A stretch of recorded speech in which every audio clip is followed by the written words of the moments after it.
Welcome back to the channel, ladies and gentlemen, for the 16th episode of the Ball Boys podcast. We took a break from basketball, from soccer for a little bit. Now we back. You know what I'm saying? And we're going strong. So as always, I'm joined by my two co-hosts, the two Mo's. Naeem, I'm gonna ask you first, man. How you feeling? Feeling good, man. Just watched the Liverpool game, man. Great performance. So I'm happy to talk about it, man. Hey, all right, Mo G, I'm gonna ask you next, man. How you feeling? Feeling pretty good, man. I'm be honest, like I don't know why we're here. I thought we ended off like last episode, man. I don't know, man.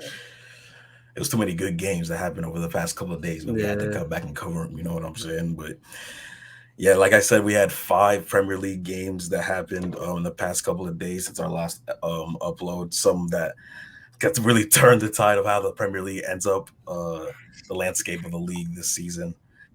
And starting with the one that, you know, probably had a little bit of a minor result in the league. I mean, Brighton are still pushing for champions. I mean, not Champions hmm League, just Europe in general. They beat Chelsea 2-1 at Stamford Bridge on Saturday. And then another lackluster Chelsea performance. Y'all get into this one. What y'all think? Bro, Roberto Deservi, man. He's different, bro. Like the way Brighton plays, bro, is actually so beautiful to watch. Like I think it was an early kickoff for at least us in America. So Uh-huh. I didn't know if I wanted to wake up because I hate watching Chelsea because Chelsea are terrible. But bro, I'm so happy I woke up because the way Brighton play is so beautiful, man. Between between their midfield, bro, Moises Caicedo, McAllister. I think off the bench they had Enciso come on, who had a Yeah. brilliant goal to win the game. And then obviously we know Cairo Matoma, Sully Marsh, he's pretty good. Bro, that whole even their back line, man, like all around is a great performance, bro. They dominated Chelsea. Yeah, they definitely did. And it was it was just sad to watch, man. It was so hmm sad to watch, bro, because starting off the match, obviously Chelsea obviously opened the scoring, but Brighton, like you said, like other than that one piece of play that Chelsea had leading up to their goal between Enzo Fernandez and I think it was Michaela Mudryk, who actually this was probably Michaela Mudryk's, Did best if game. not best game at Chelsea, maybe second. But like, yeah, he got the assist to Conor Gallagher's deflected goal. But this, like Chelsea just looked atrocious this match, barring that move, bro. Evan Ferguson ended up getting the start. You know what I mean? hmm And unfortunately, he ended up getting a head injury and got subbed off a little later. But I mean, good news for Brighton fans that it's looking like he's going to renew his contract at Brighton. There's obviously rumors that he would leave to Manchester United this summer. He's having a great season with Brighton right now, but it's looking like he's going to renew, man, which is good. And then on the Chelsea side of things, no Conte, no Thiago Silva, they were injured, and they're trying to get back to full fitness. Obviously, Reece James didn't start as well because of, I guess, moving around the squad might have been a fitness thing as well. But man, Trevor Chalobah, like last season, bro, he was looking like a nice, promising young defender that could only improve from where he was. But like hmm this game, bro, him at the back, bro, it was calamitous, bro. And like this season, the only like very slim silver lining for Chelsea that they had all season was the fact that their defense was somewhat like, solid. hmm But this game, bro, we saw the complete opposite. It was shambolic back there, bro. Reece James and Trevor Chalobah running into each other before Enciso got onto the ball in the second half, I think it was, and then he ended up forcing a shot that was saved by Kepa, and Danny Welbeck missed a rebound. But like I don't know what was going on back there, but it just seemed like no hmm one cared, like no one. Like, so I don't know, man. Chelsea, this is just more of the same. But hmm under Frank Lampard, it just seems like it's gotten so much worse. I ain't gonna Yeah. lie. Also, Reece James like back to back weeks. I mean, it wasn't the prem, but like counting Real Madrid, he hasn't. He didn't look too well. I know he came on late, but like even when he came on, he didn't look too good in my opinion. But yeah, like talking about Brighton, man, like dude, Moises Caicedo wins that ball back so much, man. Like Yeah, man.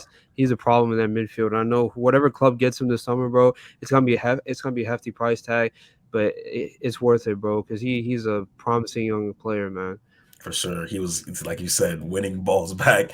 Link up play between him and McAllister, bro, who also is just bro. I'm ready to start calling McAllister one of the best midfielders in the Premier League, man. Like he is brilliant, bro. Like a magician, like one of those type players. Like, and I mean, to talk about just how the match went, bro. I mean, I think when we talked about Ernest, I mean, when we talked with Ernest, might have been the second time he was on. I remember him mentioning something along the lines that teams do not fear Chelsea anymore, bro. And Yeah, they don't. it just continued I this think match, bro. It like I couldn't tell. It, like there were certain points in this match I couldn't even tell whether Chelsea were at home or not, bro. They were pinned back, and like the amount of attacks that they had were limited. It was very rare that they actually looked to attack this match because Brighton literally had them pinned back the whole time, and that's just completely unacceptable for a team of Chelsea's stature. You know, to be looking like this in a game like against Brighton at home. You know what I'm saying? I thought that Brighton did do a really good job at defending as a unit, though. Guys like Lewis Dunk, Estupinian was really good this match as well, both going forward and defensively. He was pivotal in some link up play that Brighton had that created some dangerous chances for them to score. And of course, man, up top, that guy Wells grabbing his goal, man. I've been singing his praises. He's a misunderstood striker, but he comes up with those moments and he's able to make the most of the moments that he that he gets. So Brian. I was gonna say like Welbeck, like we talked about him that one episode and like he turned up, man. Like it was crazy. I was also gonna add on to the McAllister point. Like he's been insane like since the World Cup, playing for Argentina and everything. Was pivotal in their like winning of the entire thing. And also Brighton, man, they low-key could snag that fifth spot in the table. Yes, it's definitely possible. I think they might have a game in hand on what's it called, Tottenham as well. They have 2 games in hand on Tottenham. Yeah, they have 2 games in hand on Tottenham and Villa. Yeah. So and you could argue Brighton have been a better. I mean, obviously Villa have been probably the best team in the league for the past like month or two, barring like Manchester City. But yeah, Brighton obviously they're up there as well, 2 games in hand, so anything's possible. And they're looking for Europe. So things look promising over there. And I also wanted to talk about the fact that to add to Brighton's dominance, bro, they had 68% possession in that first half, bro. 68%. I think that might be a record for a record possession holding for any team that was at Stamford Bridge. Yeah. Like this is crazy, man. Dude, at one point it was like 20 shots to like 3, bro. And it's like, bro, like if Brighton could have been more clinical, man, they could have had like 5, 6, 7. They could have had way more, bro. And Cecil came on, like you said, and he was wrecking havoc. Right. That Chalobah, I already mentioned the Chalobah and Reece James mix up at the back. I have no idea what they were doing, and obviously he ended up scoring the winning goal. That was just absolutely like Kevin had no chance to save that. But yeah, man, what were you gonna say? Like I was getting dominated like that at home. Like I'm just looking at the top stats right now, man. 26 shots to 8, bro. Like you can't allow to be a home team allowing them to take 26 of them things, bro. It's so right. Chelsea, bro. Like this is Lampard's 0-3, man. I'm just saying Lampard's 0-3, bro. Like Edwin said, man, like their saving grace was that defense, but like you look at it like this game, bro, like dude, it might have just been a one-man show back there with Thiago Silva, bro. Because as soon as he gets out and they move around, Badiashile, Trevor Chalobah, whoever else, bro, it does not look the same, bro. They've been shambolic, terrible. Bro. For the past couple of games, they've been like shambolic is the only way to describe it, bro. Yeah. Like and already mentioned Chalobah with one of the worst games I've seen him play in a while, but Zakaria started obviously because N'Golo Kante was out and Pulisic as well. They did not have good games at all. All of them playing on the right side, they just did not have any type of effect on the game whatsoever, except for negatively, and that's just a issue, man. Like I don't know, man. And we're talking about Frank Lampard. I think he has like in his last 17 matches as manager, he has one win and like 4 draws, and then the rest are all losses in his last 17 matches as manager. And I know that goes back to the Everton days. Obviously, that wasn't the best team. Like you could argue that he did the most with what. Well, no, you couldn't make that argument actually, but you could argue that it wasn't his fault. But bro, Sean Dyche literally came there like 2-3 months ago and equaled his win tally in the last 17 games in his first match. His very first match, Sean Dyche leveled how many wins Frank Lampard has in his last 17 matches, bro. This ain't no. I love Lampard. He's one of my favorite players of all time, bro. But management is not for you, bro. Yeah, it's bad. Need time to just take a step back, reassess your options, man, and just go again, bro. Because these stats don't lie, man. These stats don't lie. All right. Well, Chelsea. Sorry, Ernest, once again. You have such a horrible club. Moving on. It's crazy, man. So if there's no final comments on Chelsea and Brighton, we can move on to another game that was crazy as well. Tottenham were up 1-0 against Bournemouth, man, at home as well, and couldn't get the job done. And it's just another collapse from Tottenham, bro. I just want to mention, bro, like these are teams like surrounding United, bro. Like this is good. Yeah. This is good for them. This is good for the table, man. But yeah, carry on. Yeah, like, I mean, just to start this game off, Perisic. I mean, Tottenham came out and they weren't looking too bad, but Perisic was really good to open the game. He ended up getting an assist to Son for Son's goal, took a deflection, but they all count. And Son's slowly trying to regain form. And that first half, he was really good in the first half. He was creating a lot of chances and getting chances of his own that, some of which were saved and whatnot. But yeah, he's starting to regain form. I thought Clément Lenglet also had a really good game before he ended up coming off injured. He was pivotal in the Son goal. I think he was the one who passed it to Perisic before he swung it into the box to Son. But then he comes off injured in like the 39th minute or something like that, 35th minute, and then Davinson Sanchez, man, comes on, bro, and the game turned on its head, bro. It was never the same, bro. Literally 2 or 3 minutes after Davinson Sanchez comes on, Bournemouth score Matthias Venya, and he, once again, the second goal for Bournemouth, he was shambolic in the build-up to that goal as well.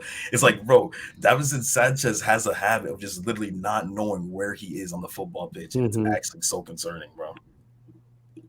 Yeah, like you said, man, it's sad to see Davinson Sanchez, bro. Like they bought him and he was such a promising talent, and then now you look at him, he's terrible. I saw Lloris defending him. I think he had a quote like, "It's sad to see like the Tottenham fans boo him and whatnot." But like, dude, it was bad. It's bad. And like, as much as Lloris is defending him, he doesn't have any right either. He's been poor this season as well. But man, like again, like bro, shout out to Bournemouth, man. Like we were looking at them, like, dude, they're gonna get relegated. They're gonna get relegated, bro. And they're now in 14th place with 33 points, and they're they're 6 points away from 18, so they're looking good, man. They're looking up. They're looking up. Bro, that goal, Dominic Solanke had an amazing game as well. Like I think he had a goal, and then he also dude, the way he brought the ball down, the way he bodied. I don't know who the defender was, but the way he bodied the defender on that game-winning goal, and then he brought it down. And as soon as he turned, I thought he was going to shoot it, but the calmness and the composure he had to play out to Otara gets it, cuts in, and then a beautiful finish outside of Lloris, man. Like what a goal, bro. What a signing Ouattara was as well. And he didn't start this match either. I think he had started a few games before this and he was really good, but he couldn't grab a goal. This was actually his first goal for Bournemouth. But yeah, like he's been really good for them. And obviously, like you said, Dominic Solanke had goal and 2 assists, pivotal to all 3 goals. But man, I just thought of the defending on those goals shambolic. And also Pedro Porro, I want to mention, he also was pivotal in the second goal before Bournemouth scored, and he actually got cooked so bad that he deactivated his Instagram and all of his like social media. I didn't know that.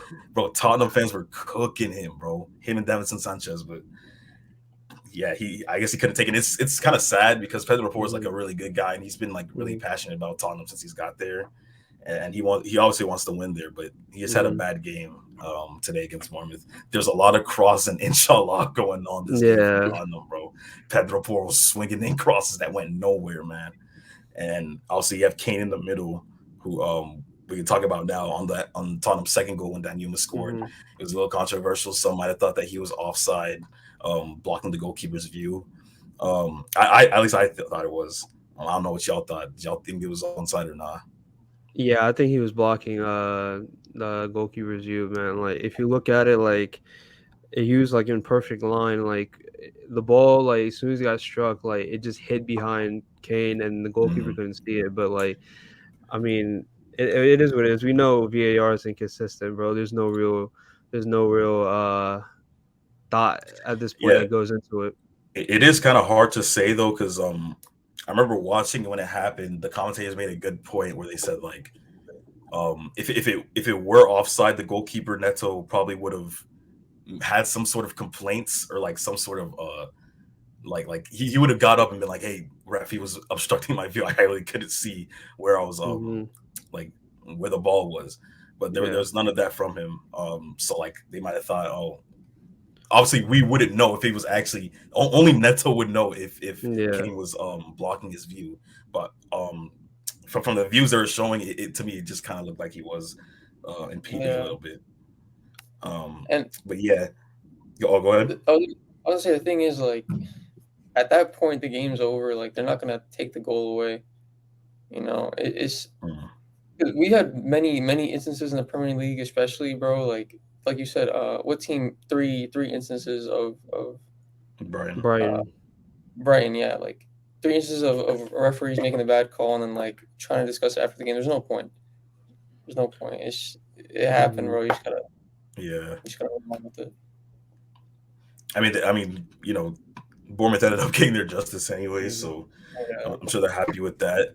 But once again, the third goal by Bournemouth, or sorry, the second goal that Tottenham scored, I think it stemmed from a long throwing from Perisic, who, like I said earlier, had a pretty good game, and it caused a Hmm. lot of confusion in their defense.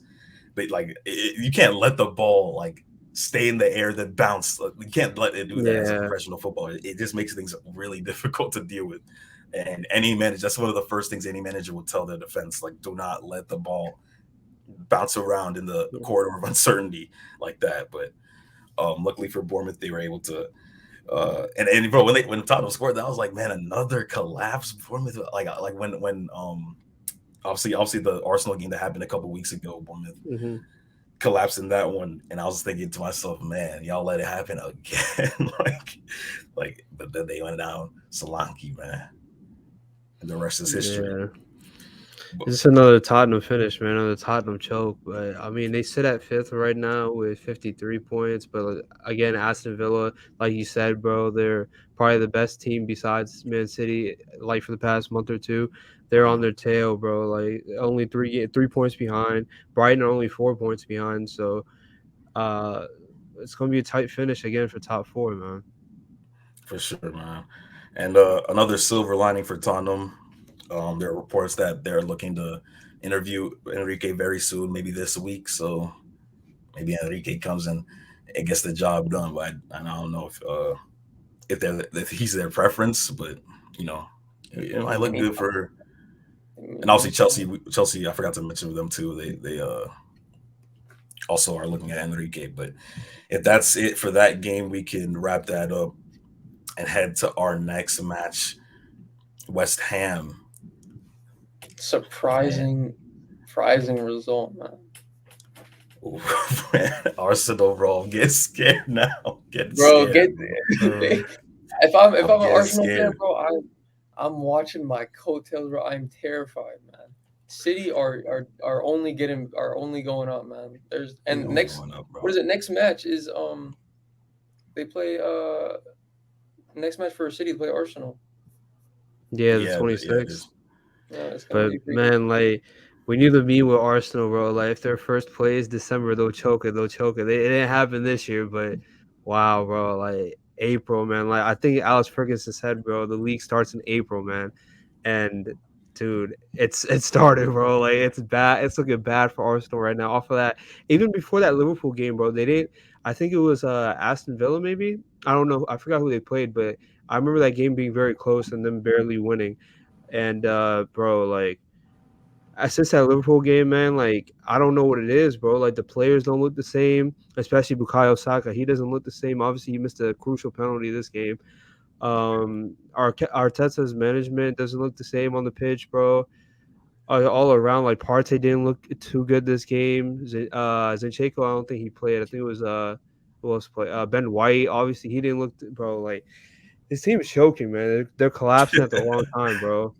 And when Man City comes down to, even if they're behind, like I remember as a Liverpool fan, bro, like when we're choking at the end of the season and Man City were the chasers, bro, they did not slip up, bro. They knew how to finish the season off strong. Mhm. So if I'm Arsenal, man, that right now that April 26th game, bro, it doesn't look anything like they're gonna win that game, bro. It looks like a Man City win right now. I don't see how Arsenal can win that game right now. Yeah, I mean, I was like one of the people. I forgot. Yeah, after the Liverpool match, I was like, maybe there's not too much room for concern.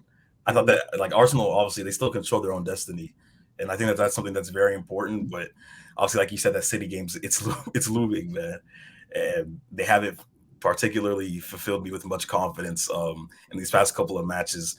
At least not in the second half of the matches. The first half, Arsenal came out quickly. They were firing 2 goals back to back, 7th and 10th minute. You know what I mean? And for the first goal, brilliant link-up play as always, champagne football from Yeah. Arsenal. And Gabriel Jesus got another goal coming back from his injury. Obviously, it's been a couple of games now, but yeah, and then the second goal, that ball from Martinelli, right on the plate to Martin Odegaard, man. You know what I'm saying? And they were looking good. West Ham in the first half were static at the back. They wasn't moving. Like literally, Arsenal, whatever Arsenal wanted, they got in the first half. But then, obviously, well, I should say up until like the 30th minute, because then that's when the penalty was given.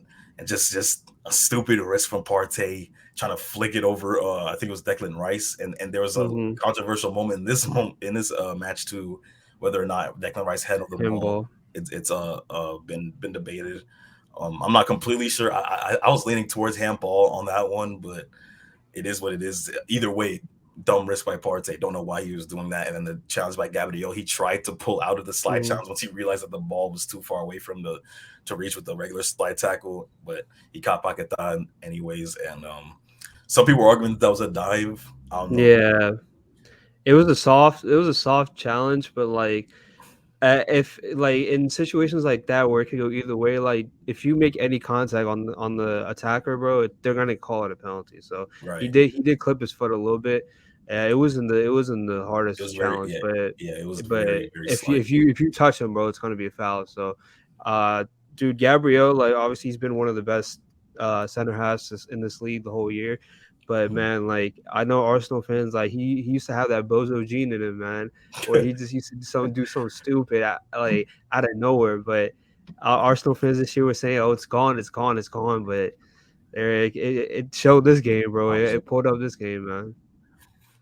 And yeah, I mean, obviously before Arsenal conceded that goal from the penalty spot, I just thought that after they went 2-0 up, they just weren't urgent enough. Like, especially considering what happened last week against Liverpool, like they should have known and realized that we're up 2-0, but it's literally only the 30. Well, I mean, West Ham ended up making it 2-1 in the 33rd minute. So like, it's only been 30 minutes. We're up 2-0. Like, let's not get complacent here and let's try to push for a third if possible. But instead, they just cooled off. And like you said, after West Ham scored their first, Arsenal get a penalty from a handball, Mikel Antonio, and Saka puts his penalty wide. And after that, it was just like Arsenal, okay, it's over. Like they shrunk after that. Saka especially, he had another chance one-on-one and against Fabianski, completely fluffed his lines and then shot it straight down the middle with no real conviction. And obviously you can draw the similarities between this match and the game from last week against Liverpool. Arsenal just in the second half just looking overrun, and whether the pressure is getting to them or not, I don't know, because Ian Wright had a quote after the game where he was talking about Arsenal's age and everything like that. Obviously, Arsenal are a very young team. And he said something like, "Oh, I have it right here." he said, "We're the second youngest team in the league, and we're fighting off a monster Manchester City. We're keeping this league alive," and that just goes to show you, man. Like the second youngest. I don't even think they have the second youngest squad. I think it's their joint top with Southampton. Yeah. Unless January transfer window changed that because Southampton made some additions. Maybe they got younger, but yeah, like this is going to be a big factor when we play out the rest of the season. Is Manchester City their the experience that they have? They have way more experience than this Arsenal team. This is Arsenal's real first title push, and we're starting to see these things happen now that could end up costing them, man. It could end up, being a real determining factor in who wins this league. Yeah, and I guess ironically they play Southampton right before they had to play City. They play Southampton Friday, and then they play City next Wednesday. So maybe that Southampton game could be a good energizer, a good pickup game for them. Like if they can string in some, they can have a good performance, and they can go into they can go into the Etihad in a positive way. Because Southampton are the worst team in the league right now, so they should have a positive game.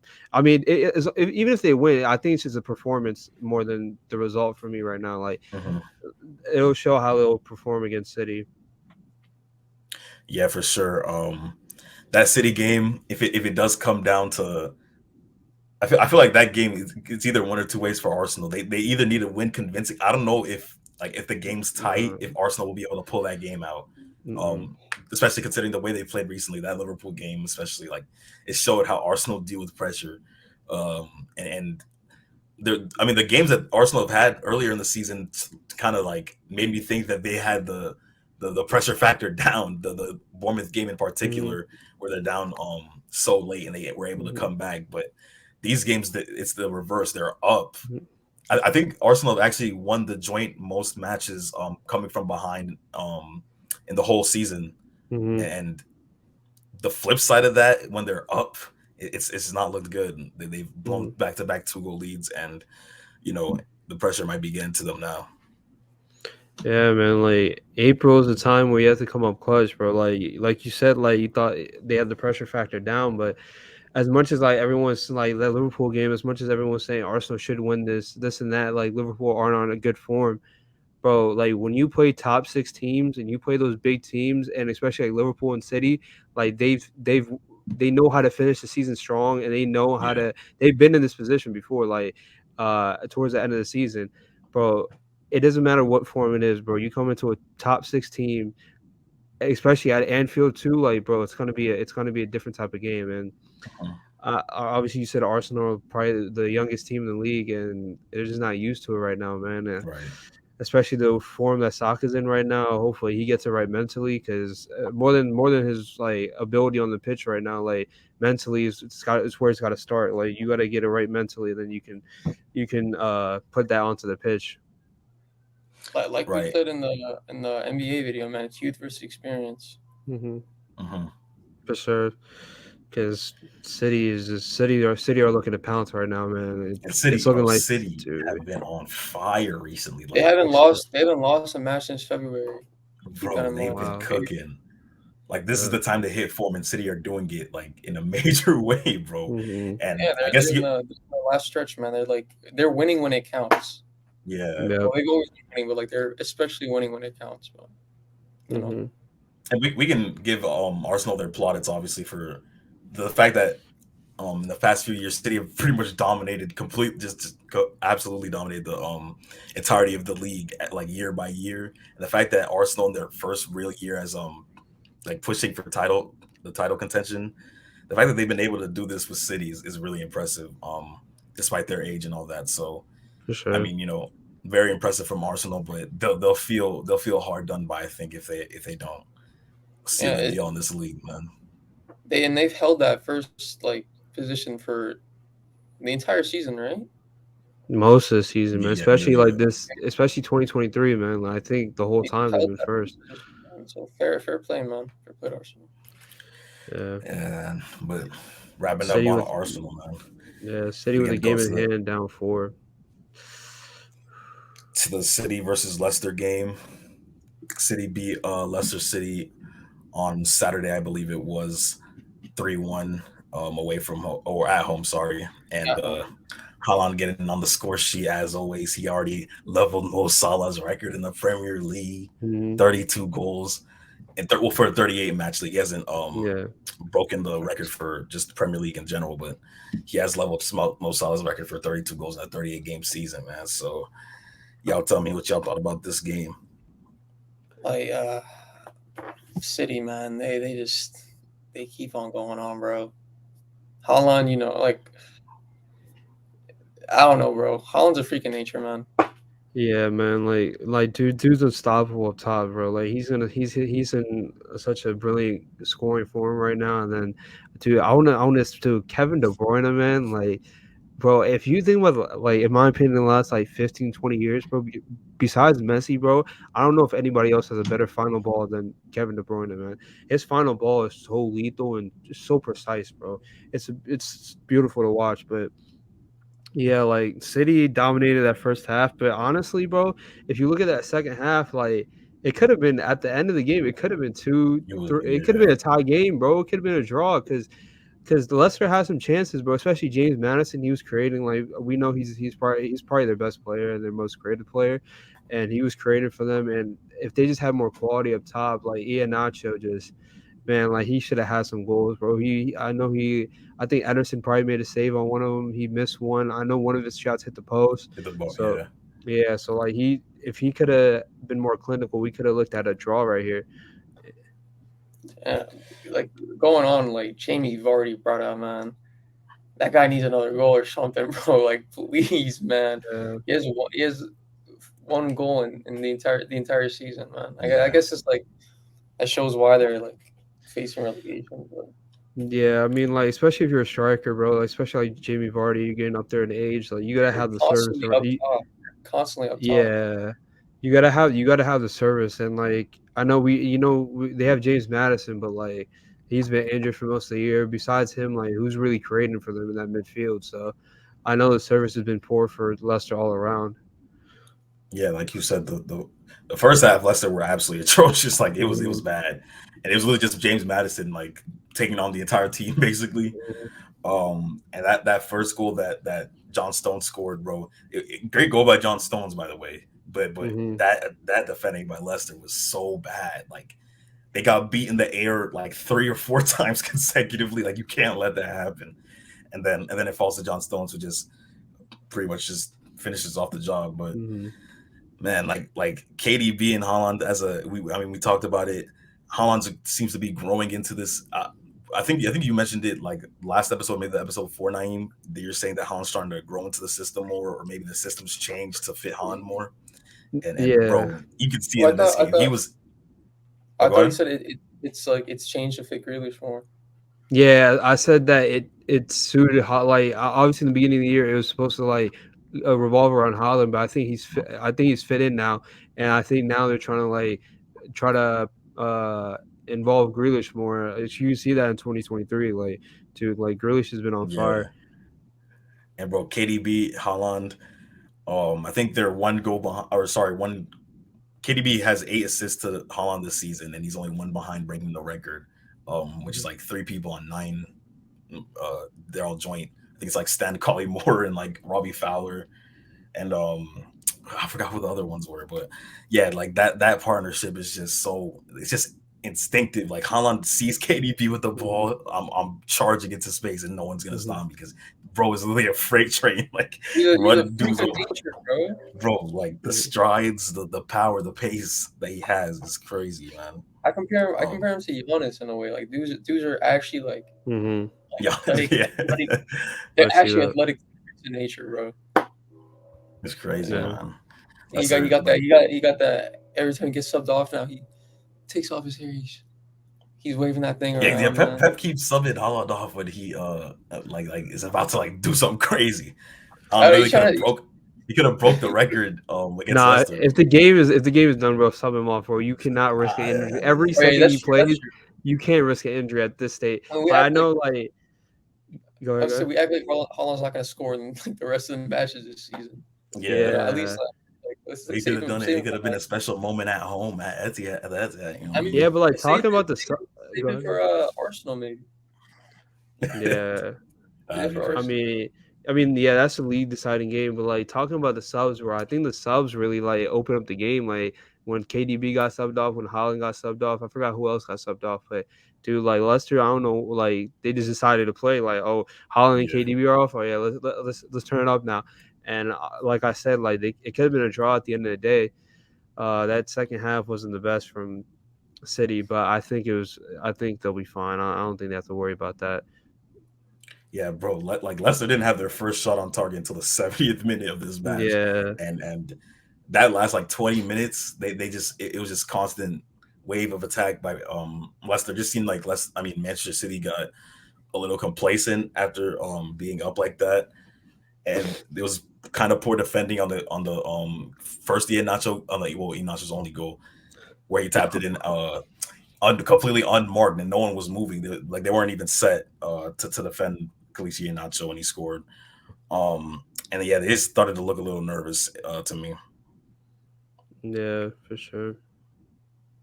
But they're able to get out, get a result that's very important to the remainder of the Premier League. And yeah, I just checked, man. Leicester are 19th now, bro. Oh, are they? Yeah, they're 2 points ahead of Southampton in 20th. They are, man.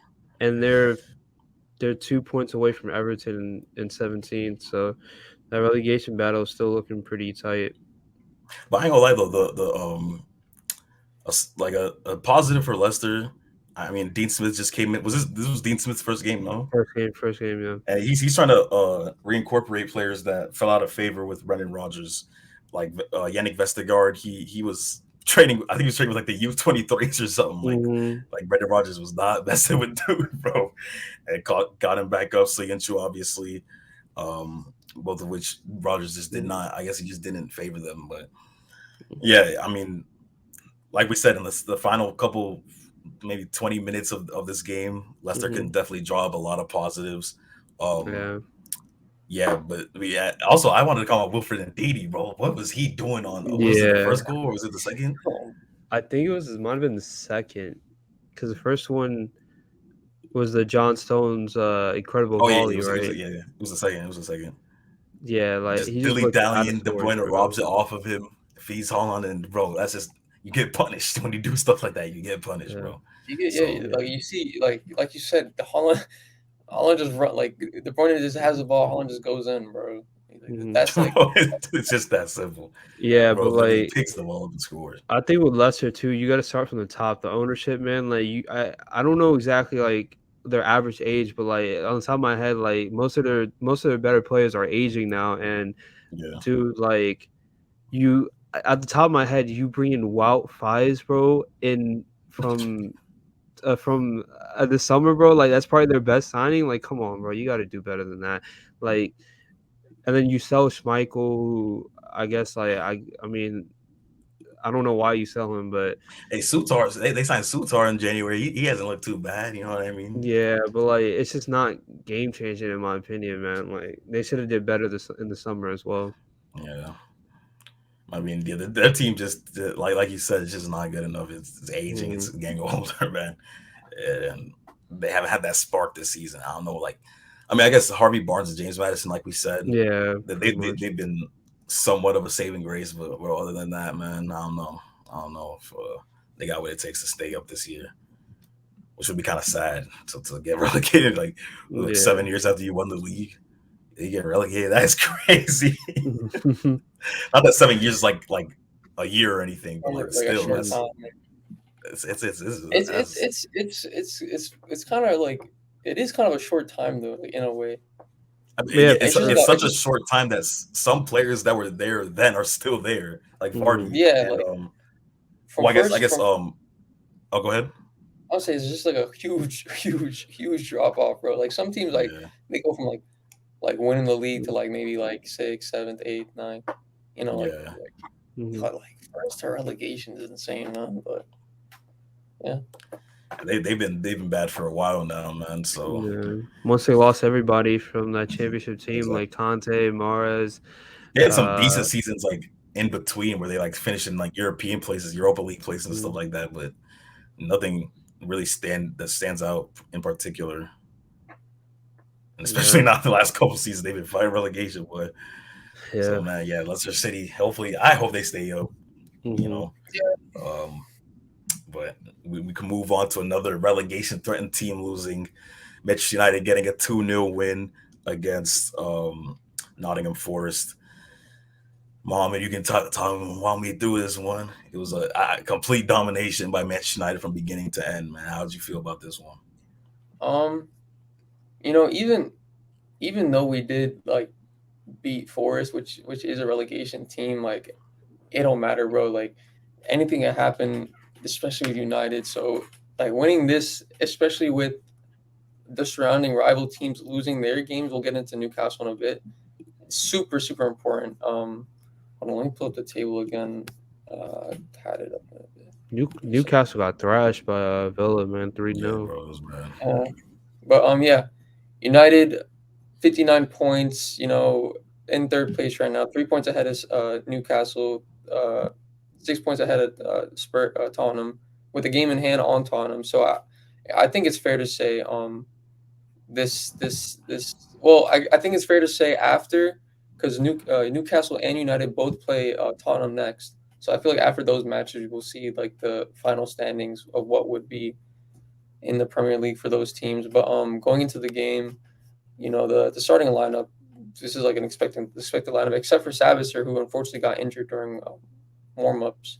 So we had to run with Eriksen and Casemiro. The back line, Dalot coming in for Shaw, Lindelof, Maguire, and Wan-Bissaka. Lindelof, Maguire, that's expected. Varane, we had major loss of Varane and Martinez. They didn't play pretty well, man. Lindelof had a good game, in my opinion. Yeah, Maguire surprised me too. Eriksen, Casemiro, dude. Eriksen, he has that fire in him, bro. I don't know if you guys saw the quote. He said, he wants revenge on Sevilla in the next match. So I'm excited for that. That's a good sign. Sancho for Bruno and Anthony, bro. Bruno and Anthony, bro. Crazy game, bro. Oh my god, man. Anthony was cooking up again. Anthony's best game, bro. Best game. Especially with Anthony bagging that goal, even though it was a rebound, he's there for it. Position. That was his first Premier League goal since like October, something like November, bro. Yeah. And he was taking shots with his right foot, bro. It was surprising, man. Yeah, he deserved that goal though. Like he's been hooping. He's been hooping. I ain't gonna lie.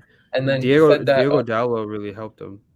Yeah, I was gonna say like he Dalot crazy running from behind, man. Perfect running. Get that quick pass to Dalot. He bangs it in. Bruno had a great game. Martial didn't do crazy. Like he had some shots, but he didn't do crazy. I always love seeing Martial play. I feel like he has a better presence on the field than Weghorst. I don't know if you guys agree, but yeah, for sure. Yeah, it's just surprising to me. Yeah, but I'm thinking, man, if they keep playing like this for the rest of the season, I'm thinking like let Rashford rest for the rest of the season. Let Sancho try. I feel like they're fine. If you know what I mean. Yeah, I mean, I could see that, but like, I guess it just depends. Again, like you said, like the other teams around them. Like I know Newcastle got thrashed, but like Brighton and Villa are on the rise. So if they keep winning games and they put the pressure on you guys, then obviously it wouldn't hurt to have Marcus Rashford back. But yeah, man, like dude, Diego Dalot. I'm sorry, that's why I say like we should wait until like both teams play Spurs, see how those go. But yeah. Yeah, man, but like Diogo Dalot surprised at left back. I know people might have thought Malassi would have played, but Malassi played pretty poorly against Sevilla. So they played Diogo Dalot, man. He had a brilliant game, bro. He got his first Premier League goal of his career. Mm-hmm. I know he was really, bro. That man was sizable. I saw him do like 3 or 4 different celebrations, bro. And he went from this to he was checking his heartbeat. He started doing the C. I don't know, man. Dude was sized. I'm happy for him, man. I'm happy for him, man. Even though sometimes he's like really stinky, like he showed up this game. He shows passion, which I really like. So Yeah, but like, hey, since we're on the topic of celebrations, I saw when Anthony scored, like he was dapping up everybody, he was happy. But as soon as He did it. Maguire came over to him, bro, he came to Maguire, he just went to a blunt face, like, bro, like they're tired of Maguire, bro. Have you seen the clip, Edwin? Nah. Dude, you have to. I'll send it. I'll try to find it and send it to you. He was generally all smiles, and then he's stone face, bro. As soon as Maguire played. Yeah, with Harry Maguire, but like, yeah, man, like I mean that goal first started off with I think it was Martial who won the ball back, and then the ball gets played to Bruno, and Bruno one touch pass, man, beautiful, right into Martial's feet. And Martial, like, I know he didn't score, but it was a good shot on goal that that forced a save for Keylor Navas, and then went right to the back post where Anthony could just be a fox in the box and just tap it in, man. And it was nice to see Anthony have a goal because, dude, he had a brilliant game, man. Like, I think, like, with Ten Hag's tactics, bro, I liked what he did because, like, if you have somebody so keyed in on just cutting on the left, like, and then, like, if you're not going to give him options, like, because he's not going to cross the ball, let's be honest, like, his passing isn't the best. But if you have, like, simple runs like Dallow's run, like, he can just slip it in like a gentle pass like that. So, we know Anthony isn't a playmaker, but like if you give him more options when he cuts in on his left, like we obviously saw what he could do. Yeah. So yeah, he definitely had his best game of the year. And Bruno, man, insane player these past couple of games, man. I know you don't like Bruno, but you gotta admit he has been. Yeah, I don't like Bruno like, as in like the person. Like obviously he whines and complains a lot, but that's pretty much it, bro. Yeah, I never said he was a bad player, but like man, that deep line playmaker role, bro, for him, like it's been working out so well, bro. Like insane for United's success. The passes he picks out is different, bro. Yeah, I saw a stat that. Oh, go ahead. Go ahead. I was gonna say I saw a stat that I think when Eriksen, Fernandez, and Casemiro played, United have never lost, which is a very good sign considering obviously Eriksen missed all that time. And I mean, not that y'all were like horrible for like obviously Eriksen missed a lot of time. Y'all went through a whole bunch of phases during the time that he was out. Yeah. So winning, and then obviously recently y'all kind of dropped off, but now y'all are slowly getting back into form.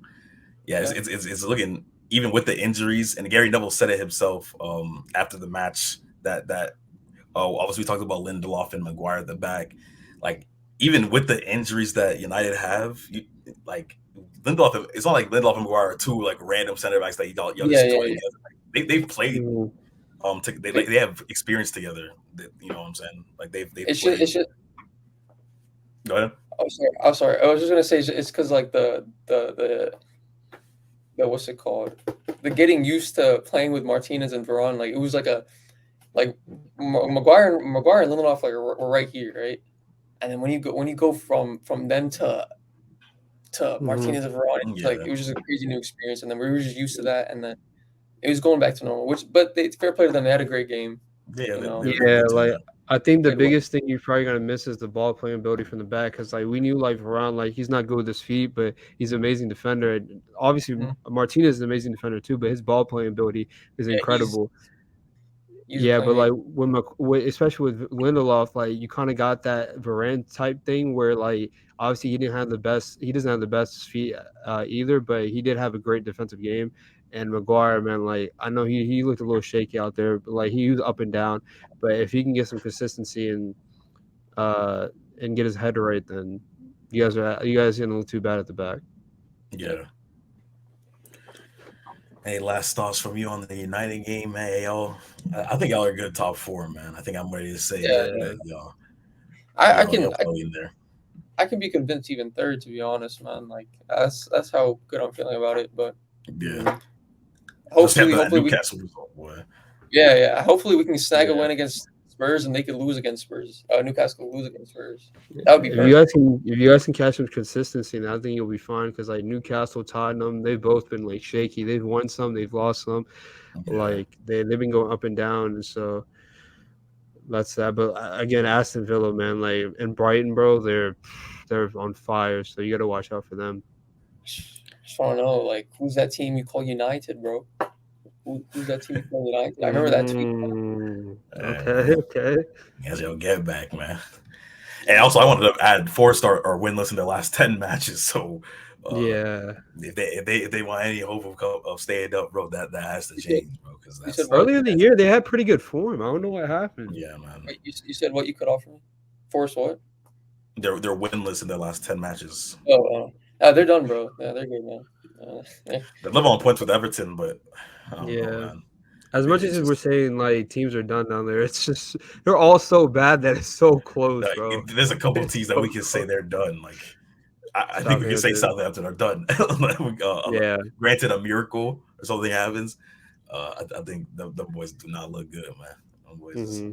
Them boys is probably done for. But that wraps up the Manchester United versus Nottingham Forest game, and now we can move on to the final game that just got finished. Liverpool demolished Leeds United 6-1, man, Hmm. with just a comprehensive performance Hmm. from Jurgen Klopp's Reds. You know what I mean? So Yeah. Naeem, I'm gonna ask you, man. Give me your thoughts Dude, on that. dude, bro, Trent in that center mid role, bro, absolute. He looks unreal, man. Like we always knew he could play that role, but like just seeing it now is incredible, bro. And like at this point, like I know we were out of the Jude Bellingham race, but like I don't even mind that because I feel like Trent and like two more midfielders could solve the issue. There are two or three more midfielders.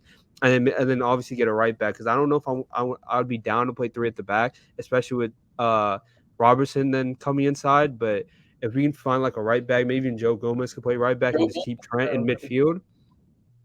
Say again? I was gonna like add Joe Gomez. Like I was gonna add to Yeah. that. Yeah, that's his natural position, right back. So he's definitely solid over there. But like just going on to the game, man, like we started off like dominating, bro. The press was incredible. Like I like nowadays, like our front three don't really get into the press a lot, like how Firmino, Salah, and Mane used to. But as soon as they get past the front three, like the midfield and defenders, man, the press was incredible. Leeds couldn't keep the ball, but then like we had more possession. But the thing was with us is like we couldn't break through because, bro, they were parking the bus, man. They had like 10 people back there, bro. Like they had a bunch of people in that final third. And the thing with us was we were moving the ball, but it was more side to side. We couldn't really get that last ball through. And then obviously, like once the game started opening up, like I know Leeds had a couple chances, and once they thought they could attack, as soon as they made a mistake, dude, Trent was on the counter attack, and then he plays it to Mo. Trent makes the run outside. Then Trent puts the ball across the box to Gakpo, the easy tap in, and at that point the game just opened up. We just kept hammering goals, and I know Konate had a mistake for that goal. The Leeds had. But I think he'll be fine, man. It was one mistake, and then even after that goal, after that mistake he had, dude, he looked incredible, man. Like I know he's been playing a little bit more out wide because Trent's came into that inverted fullback role. But Kanate, bro, he's a beast, man. Whether he's more out wide towards almost at right back, or if he's right next to Van Dijk at center back, it doesn't matter, man. Like he's amazing. So it was nice to see Jota as well grab two goals. I know Salah had so we had six, right? Gakpo had a goal. Salah had two. Um, Jota had two, Jota. and I think Darwin Nunez had one. So, and Mhm. bro, that ball from Trent to Nunez was incredible, bro. And then Yeah, obviously Curtis Jones as well. He had a pretty good game. He's been having some good games in the midfield, so he's a nice role player for us in the coming years. I know Thiago got subbed on. Luis Diaz got subbed on. It was nice to see him, but like he didn't have much time to do anything. But yeah, I mean, top four still looks incredibly far for us. I mean, it's still what like 6 points, 47. Oh wait, no, it's 9 points because Newcastle are at 56. So, I mean, I still don't think we can get top four, but like just win as many games as you can and just finish the yeah, season strong. yeah. To add to what you said, going over the game a little bit. Like you said, I thought Liverpool came out and looked all right. There was like a small period in the first half where Leeds looked kind of good. They're Mm, building out from the back pretty quickly. I thought Rodrigo was good. Obviously, his false nine, kind of role and coming back into the midfield, link up play with Sinisterra. But I was wondering why Leeds went with Aronson in this game instead of Gnonto. I think Gnonto was like mm, one of their like best threats, and I don't think Aronson had the best of matches, and Weston McKennie as well. In that midfield, I think that they were kind of sluggish on the ball and stuff like that. And same thing with Junior Firpo in defense. But to add to what you said about Trent in the midfield as well, I wouldn't say obviously it's not perfect, but like he's learning, and it was very good from for the majority of what I saw. And there's a report from the Athletic that came, I think, a little bit before the match, or maybe a few hours before the match, pretty much saying that Trent feels really comfortable in the midfield. Obviously, like I said, he's still learning, but he's learning how to attack certain pockets on the pitch the way a midfielder would typically do. And I think that's really good. But obviously, in the role he's playing now, it's just in possession when he's playing in the midfield. So it beckons the question for Jurgen Klopp: do I want to go all in on this idea and permanently have Trent in the midfield, sign a right back, and revert back to the old system that you had, or do you want to continue with this Trent in midfield like kind of role and I don't know, kind of like just depend on him to defend, because obviously in the current role that he's playing, he still has to regress into a right back when you're out of possession. And if as good as he could be in the midfield, if he still has to defend, it kind of it doesn't have the same. It's just the same effect. When he was defending in the center of the park, bro, like he was getting some interceptions as well. So like I didn't have a problem with him. Like obviously you said he's learning as well. But I think at this point, like when you have your best creative player on the team, and you got to take advantage of his strengths, and that's always attacking. So if we can just get him as far away as defending on the right side or the right wing, I think we'll be fine. I think we should definitely go out there and get a right back. Like again, like Joe Gomez. If we don't want to get one, we can keep Joe Gomez there because in my opinion, he's pretty solid back there. So obviously we can go get one. And then you said Trent is still learning, man. But like, dude, bro, he looks so. I don't know what it was. He looked so happy to be out there, bro. Like again, you said the pockets of space he was getting into, bro. He wanted the ball 24/7, man. He was not afraid of getting the ball at his feet. Obviously, we know that like Trent wants the ball at his feet, but he was demanding the ball at his feet. And then, go ahead. Oh, sorry, not to cut you off, but I was just gonna say to add to that, I ain't gonna lie.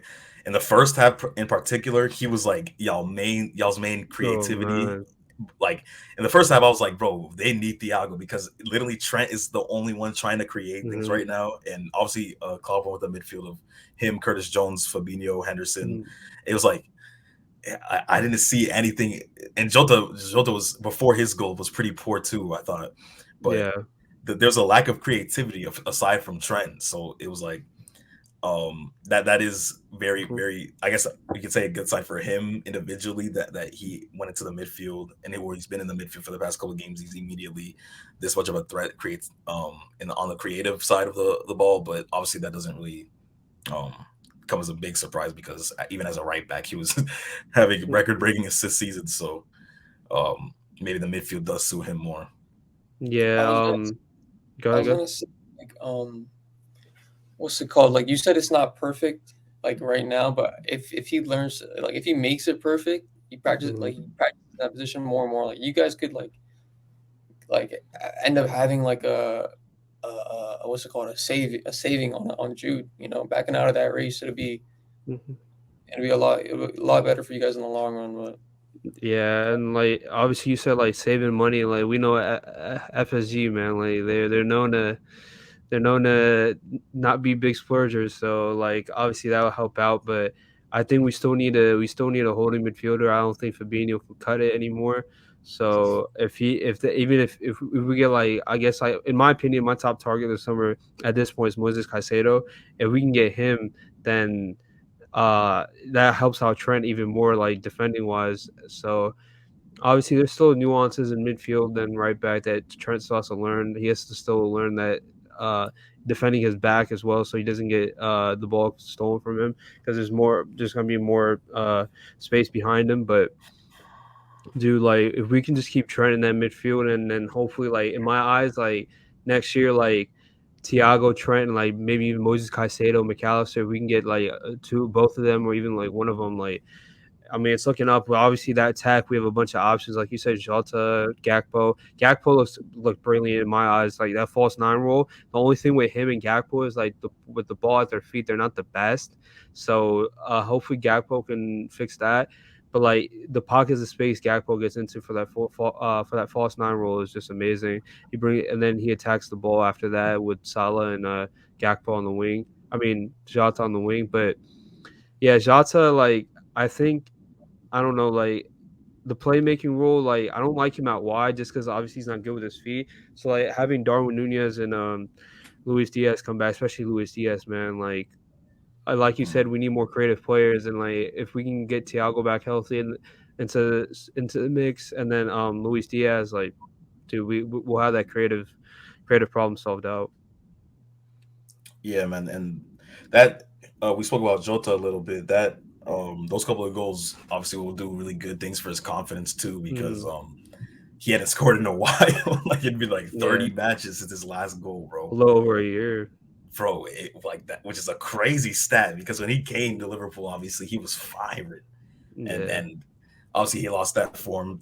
But hopefully these two goals are able to put a spring in his step again and recharge that goal scoring form that he had. And by the way, on that his first goal, I don't know what Ilian Melier was doing, bro, coming out just rushing out when it was Curtis Jones, right, that played the ball through to Jota, and then Melier just comes out and is in no man's land. Like I don't know what his plan was, and then he did it again like 2 minutes later when Salah raced through and had a chance that he tried to chip over Melier, but ended up being called back for offside. But it's like, bro, this guy, bro, he's held 11 goals, bro, in back-to-back 11. They just lost 5-1 against Crystal Palace last week at home. Yeah, I mean he's still young. Like obviously like their defense is pretty poor as well, and bro, he makes a lot of mistakes, bro. Yeah, I mean he's still young and a raw prospect. He has developed a little bit, but yeah, I mean I don't think he was expecting Curtis Jones to play such a brilliant pass to Jota on that first goal. Like I think he was thinking like if he played it more, I think he thought Curtis Jones was gonna play more like forward, like in front of Jota, so he can just come and sweep it. But he played a brilliant pass, and Jota finished it off at that point. Yeah. And that was big from Jota. Got the floodgates really just opened as soon as Gakpo got the first goal, and it was just no looking back for Liverpool. Obviously, when Leeds scored, it was kind of like maybe they'd get back into the game, but. Man, Liverpool it was just wave after wave after that. Yeah. Losing 6-1 at home is insane. Ryan, go go ahead. Especially in like the position Leeds are in right now, like they can't afford to lose anything, especially like this towards the end of the season. But because what are they now? They're 16th with 29 points. Yeah. Yeah, I mean more so than that, the goal difference just goes down, man. That's 5. That's -5, right? So they conceded 11 goals in the last 2 matches, bro. And they're still outside looking in, or they're still outside looking in. So by 2 points, so it's tight for them. But what were you saying, Edwin? I was gonna say about Ave Gracia. I think I forgot what he said after the match, but like they were talking about how his form recently. He's like, well, after this, it's like four losses, 3 wins, maybe, and a draw, maybe in that. And they're like, before the match, it was obviously 3-3, and it was like looking good. But like the only teams that he beat were like relegation, also relegation threatened sides. And not that's like bad or anything. I'm not trying to take away from him, but bro, like. These last 2 results show the real story. Like 6-1 against Liverpool is like okay, like obviously Liverpool's just better than Leeds, but against Crystal Palace, like bro, it was a point this season where this year where Crystal Palace literally hadn't scored a goal, like, and we were like 3 months into 2023 and they hadn't scored yet. To hold 5 against Crystal Palace at home, bro, Leeds, another team that's like, bro, they are so bad, like they could go down. You know what I mean? Yeah, I think they fired 60 goals this season. Yeah, I think they fired Jesse Marsch too quickly, man. Like, I know, like, dude, did they sign Weston McKennie in the January transfer window? And then before they even played a game with McKennie, they sacked him. So that was weird. That was just weird. I didn't understand that. It's literally a tale of two managers, bro. Like Jesse March is trying his hardest to play some free form football, some attacking liquid football. Doing his best. They sack him and they bring on Javi Garcia, who has a track manager. He has a track record of having some very pragmatic teams that try to stick out results in an ugly way. But like these last two games, he hasn't been able to do that. I mean, he has done that though. Like I said, the 3 wins. I think he won like 1-0 maybe against was it Southampton. And they won against Wolves away as well. Like he's had a couple of all right results, but like I mean, overall, these like I said, they held 4 against Arsenal, they held 5 against Crystal Palace, and they held 6 today against Liverpool, bro. So like 60 goals is the most in the league right now. Goals conceded for them. Yeah. This is like the defense needs to be sorted out. I'm looking at like I was just curious looking at the plus minuses for like this season, man. Arsenal and City, like, is they're up there? Then there's just a huge gap right under them, man. Yeah. How United are in third with 9 is crazy. That's what I'm saying, bro. Like, but it's all about the points until like it gets goal difference. But yeah, for sure, man. If y'all got any last words on the Liverpool versus Leeds game, we can wrap it up here. The 16th episode, man, going strong. I mean, as a Liverpool fan, it's just gonna come down to the summer. It's gonna be nice to have everybody rested, and next year. So I mean, at this point, it's looking like we're only gonna have to focus on the Prem. So it'll be nice to bring in some young players, some youthfulness into the team, and see where we go from there. For sure, man. And I hope, just for the sake of the league, I hope next season that y'all Chelsea, all those teams that should be where up there with United and City and Arsenal, and that just to make things more interesting. You know what I mean? Mm-hmm. Stop the City every year. City are literally about to win the league, man. If City, I would generally be upset if City win the league. Arsenal, bro. I didn't want to Arsenal. believe it, bro. It's nice that Arsenal. I saw this thing about United as well. Like it's kind of nice to see United like in the top 4 because I think there was a stat where like they've never missed Europe in back-to-back years. So, or I think it was the Champions League maybe, but it's probably the Champions League. But they obviously you guys missed the Champions League this year because of last year, and now like if you guys miss it again, like I don't think you guys will, but like it would have been a bad look on Ten Hag, even though he's done pretty well coming in. So I think you guys will be fine on that regard. He had a masterclass the other day. I mean, he's. I feel safe in Ten Hag's hands. I mean, yeah, he still has some roster.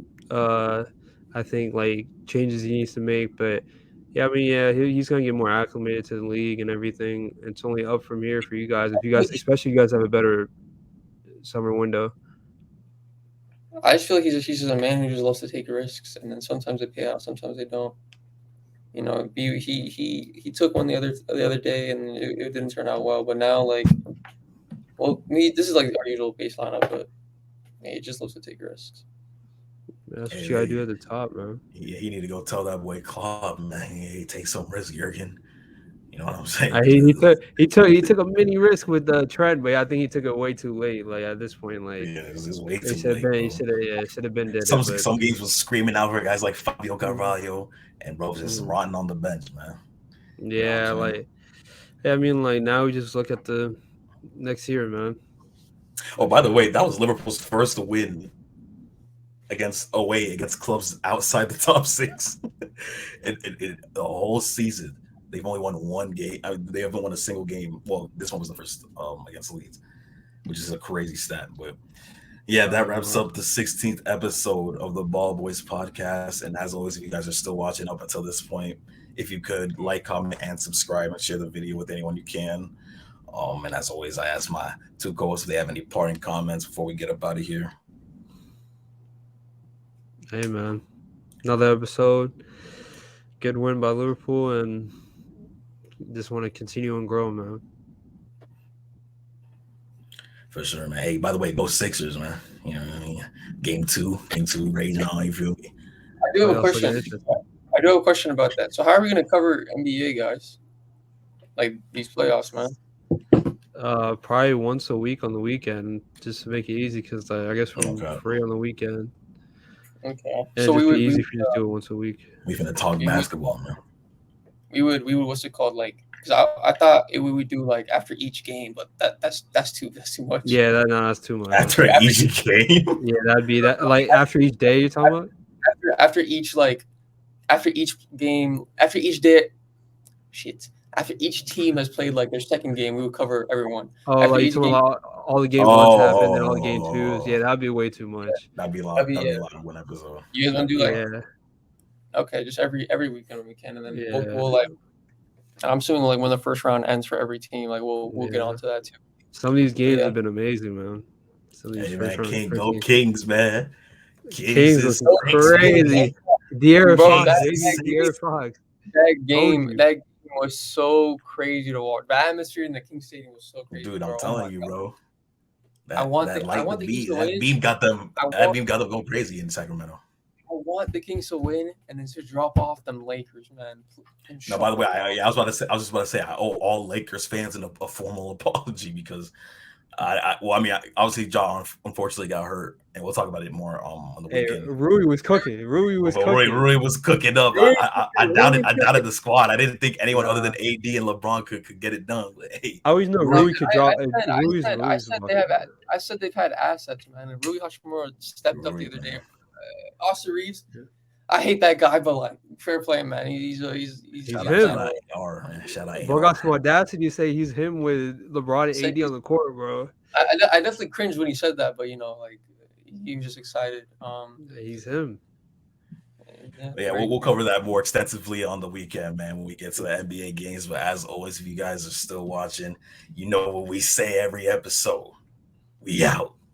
Peace.